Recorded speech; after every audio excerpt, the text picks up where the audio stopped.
Good morning, everyone. Brian here again with BMK Retro Gaming. This morning I have for us the review of the IntelliVision original library game, Atlantis. Now, Atlantis is what I would classify, by my own personal way of doing it, as a console port in this case. Meaning that it was never actually an arcade cabinet original or didn't originate on home computers, anything like that. It just was created by the company to be ported to home video game consoles. And of course it was ported over to home computers, so in some cases it's also a home computer port game.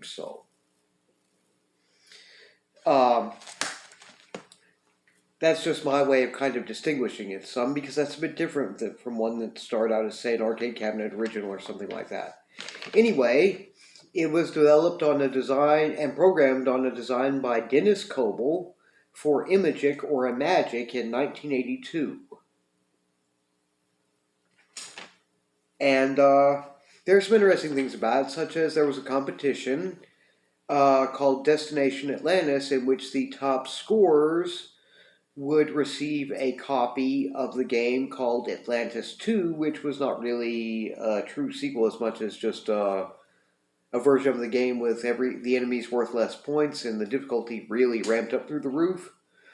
And those are actually rare enough that they sometimes have gone for as much as up to, say, $3 to $6 grand aftermarket or second hand. So anyway, don't want to spend too much time talking about just the basics here. I did forget one thing, so let me grab that.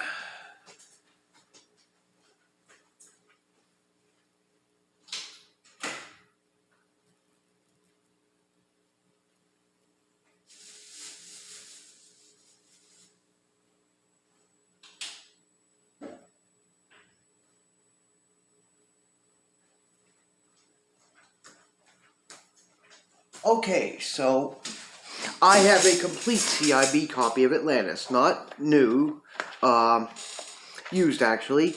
In fact, I think it may have come with a lot of them that my old friend Scott Gold helped me buy, and I paid him back for at the time. Anyway, this is it. It's got the usual Imagic labeling here, says Atlantis.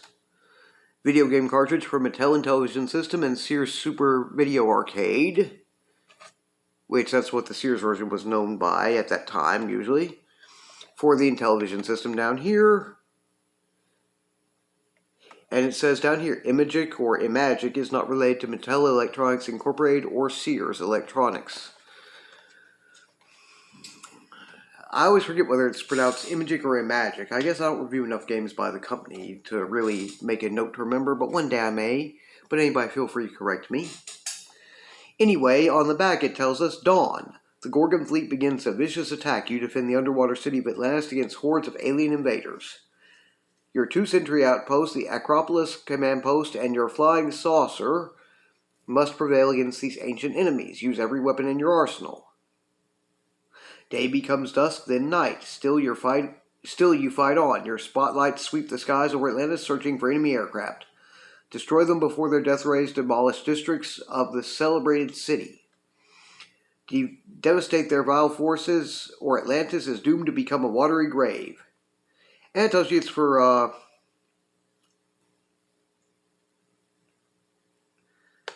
one or two players at one time. You can have a second player who's actually controlling more one other aspect of things, so I've always preferred to play it single player.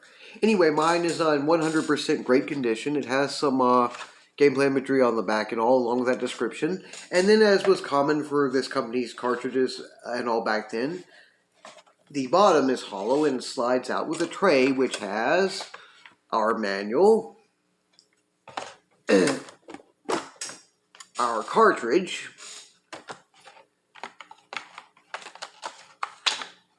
and a couple of controller overlays. One a bit more bent up than the other one, but still usable. This is what the overlays generally look like. You have a start here, reset here. easy, medium, and hard difficulty levels. A 1 for selected one-player game, a 2 for two-player game. Down here, your 0 button would be your flying saucer. And then you have your left and right fire buttons, which are for your cannons on the left and right. Your top left and right fire buttons control the left position cannon, and the bottom two control the right position cannon. So, pretty simple setup on that. And of course, here's the cartridge itself. It has the kind of interesting piece to help with getting the cartridge in and out here. That was always appreciated on these cartridges. And it says Atlantis, of course, and Imagic here and there. Pretty plain back. Nice, pretty clean looking contacts here. Very nice cartridge. And of course the manual. Here we go. It starts out saying, General Tarek looks out over the jeweled expanse of Atlantis, ancient city beneath the sea, a civilization greater than any the world has ever known. The general size and paces. Intelligence reports indicate activity in the capital of the Gorgons. Age-old enemies of Atlantis. Could the frail peace between these cities be crumbling? If so, the general muses, we will fight. He hears a low drone. Gorgon vessels fill the sky. Day becomes dusk, then night. The Gorgon fleet keeps coming. Days pass. The assault continues. Every citizen responds to the cry, defend Atlantis before it becomes a watery grave. And then it goes into further detail here. I'm not going to read all that. We'd be here a long time. Then, of course, on the next page, it gives you objectives, console controls, more console controls, as well as layout for your controls and overlay. And then tells you about getting underway, which is pretty simple. You press start at the top left corner of the keypad to bring it up, and then you press the 1 button for a 1-player version of the game, 2 for 2-player version, select your difficulty level, easy, medium, or hard, and press the controller disc and you're off. Then it talks about the arsenal here, which is the anti-aircraft guns, which is this thing here. And then there's, of course, the saucer, which it shows us a little image of over here. Called the Sentinel Saucer down here. Gives us a little bit more of some imagery of what that would look like if it weren't just a game. Cool. Guess you could also potentially take that as a poster, but then there's instructions on both sides. Talks about fuel, which the Sentinel fuel saucer has a 90 fuel units maximum. And it will give you a buzzer to warn you when only 5 of them remain after you use it. So it can't be used all the time, just, for intervals. And it will also tells you that if its fuel reaches 0, the Sentinel saucer will crash. Or if it crashes into any part of Atlantis. And your crosshair sight immediately appears on the screen whenever it's inactive. Or when you put it back inactive. Then it tells you about the Gorgon fleet here. We have the Squid Bomber, these blue things. The Bi-Wing Bullet, the red ones. Rocket Rally, this little gray thing. Spider Fighter. Spar Module, which kind of looks like a Space Invader. Recon Rocket, another yellow. Bandit Bomber. Astro Orbiter. And the Cosmic Crawler, which I don't think I've seen before. It says that the flight patterns can be variable. Some fly in a straight line, others move at wave-like patterns, still others take evasive action, shifting up and down. And they have the Gorgon Death Ray as their basic arsenal.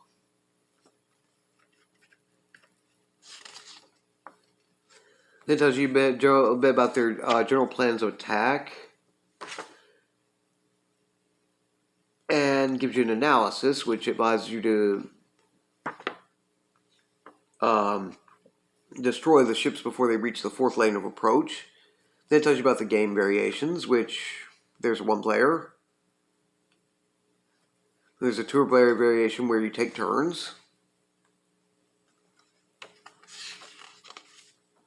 And finally, scoring. On day 1, you get 10 points for every hit scored by an anti-aircraft gun, 40 points for every enemy casualty caused by a sentinel saucer. Day 2 and after, it's the same thing, pretty much.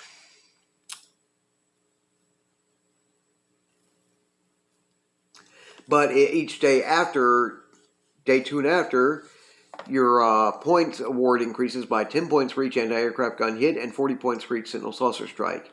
For example, on day 3, you'd earn 30 points for each anti-aircraft gun hit and 120 points for each enemy ship blasted by a sentinel saucer shot.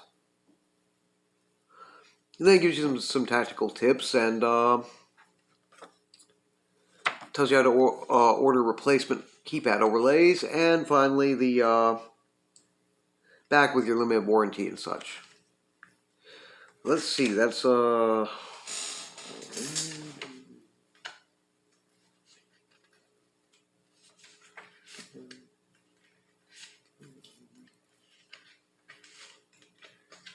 17-18 pages worth of manual, not too bad.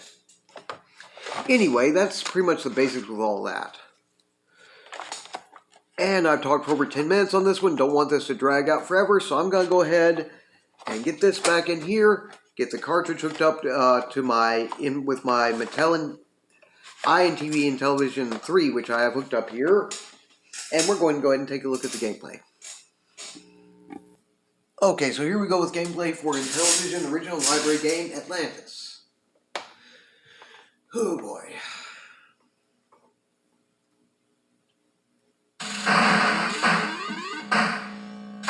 Getting maybe a tad bit of interference there, but that's okay.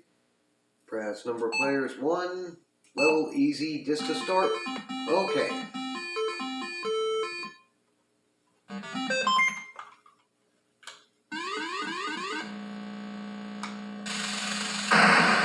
There's 1 down.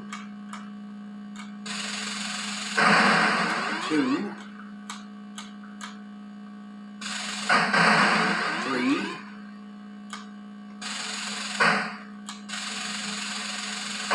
Darn it. You have to kind of watch the angle so that you can have them intercepted by your shot.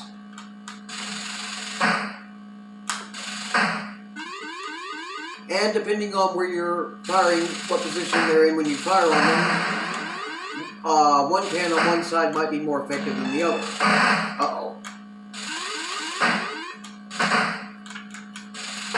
You can also hold on the fire buttons and you will get multiple fire, or you can press them.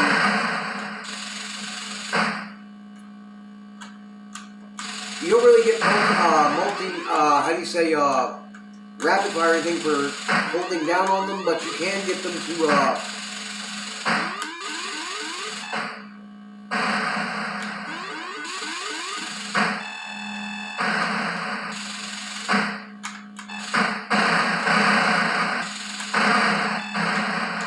you can at least get them to fire a couple shots at one time. Sometimes you can get multiple shots in. Now we're in a night mode.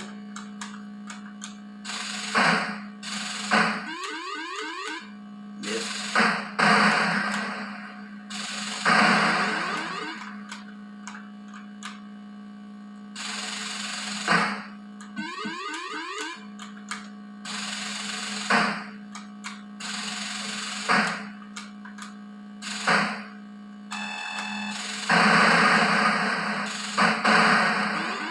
Got rid of him, but not much of Atlantis left right now.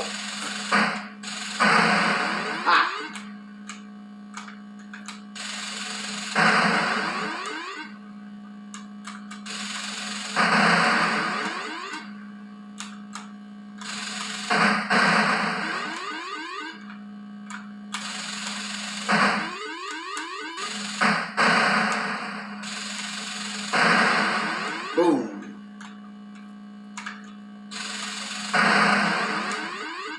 200 points, not bad. Okay, pressing 0 gave my saucer out because, quite frankly, it's easier on this part to use a saucer than not, so I didn't do it.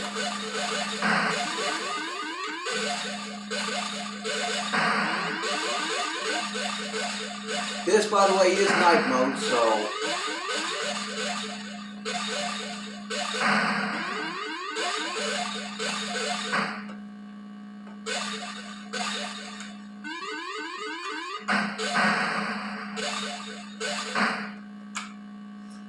As in some other versions of this, your saucer will not just be immediately destroyed by running into an enemy.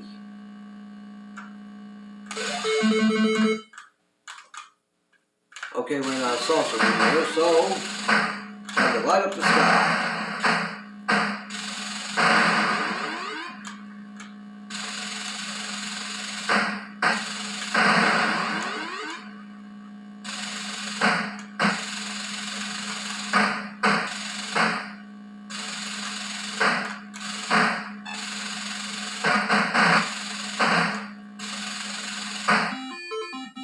Okay, we're on day 2.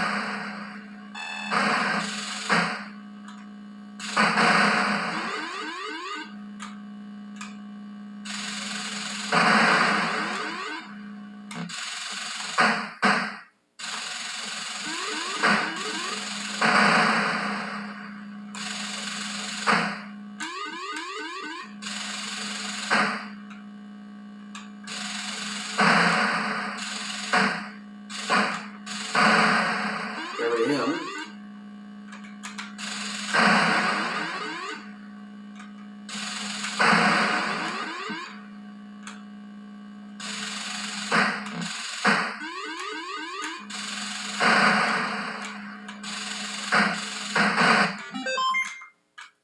Okay, evening mode.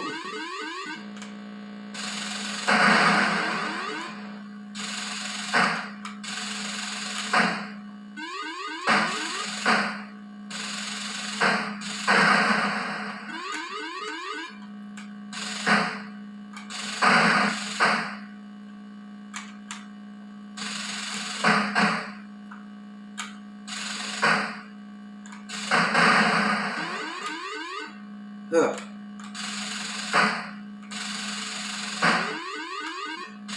I guess you can potentially fire a lot faster than I'm not here, but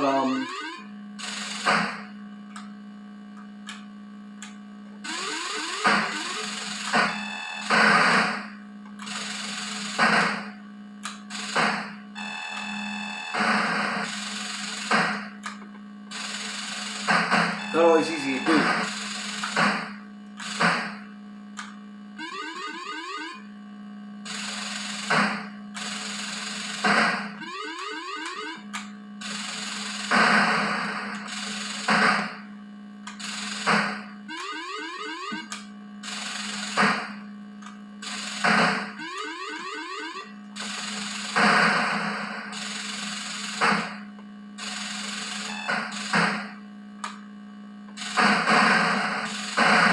Ah!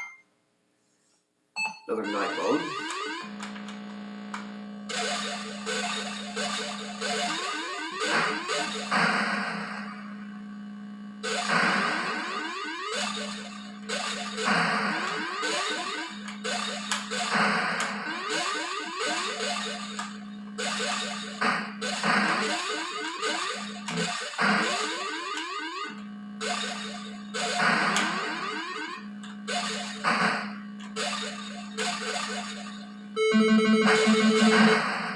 Oh, lost saucer, but that's okay.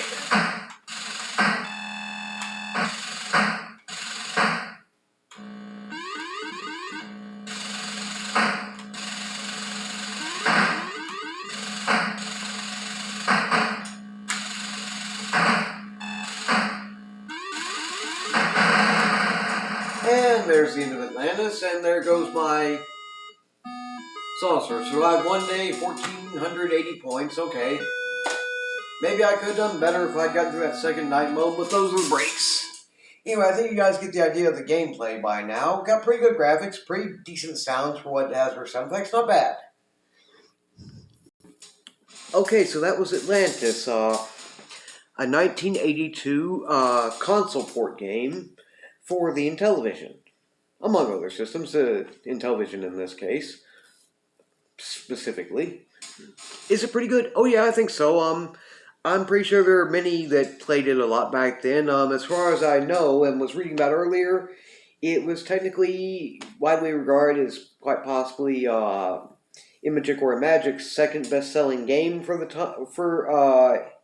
their entire library. Really, they weren't around that many years. And yeah, it's pretty good. If you have not checked out this one on the IntelliVision, I would check it out. There's also one that's pretty well known, the Atari VCS 2600 port of the game, which preceded this one by a bit. The difference is you have a third central cannon that's dedicated rather than having the saucer you can launch. So, not so sure about the home computer ports, as I've never had a chance to check into any of those yet. Anyway, I do have a few recommendations and links for you guys on this one. Papa Pete, Atari Leaf, IntelliVision Master, which I'm not sure if this will be the first thing I'm sharing from his channel or not, but I've been subscribed for a while, so I'd be a bit surprised if it were. Don't know. Then, of course, Phil with his channel, The No Spur Gamer, and High Retro Game Lord. So that's 5 of them. I will go ahead and leave links to those so you guys can check them out if you would like to. By the way, IntelliVision Masters is a gameplay video, but I think it's only like around 25-26 minutes, so not super long. And pretty good. He's very good at it. Anyway, beyond the links to those, I'll go ahead and leave you guys a link to the Wikipedia article on Atlantis. It has some pretty good information, including a little bit about this port and the game overall itself in general. All good stuff.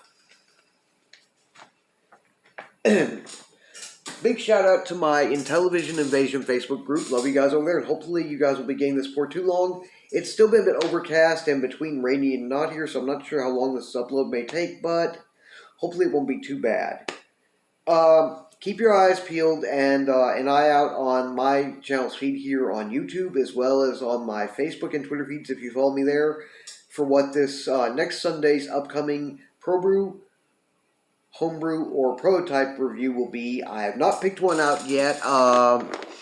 I do know with the way things are going, it's going to be another emulation, which should pretty much be the case through the rest of them this month, as it was last month.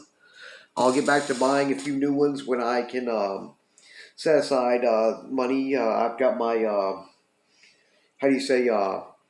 volunteer amateur pet detective volunteer service, pseudo business kind of nonprofit thing going, and I have to put some funds towards keeping that going, equipment and stuff, and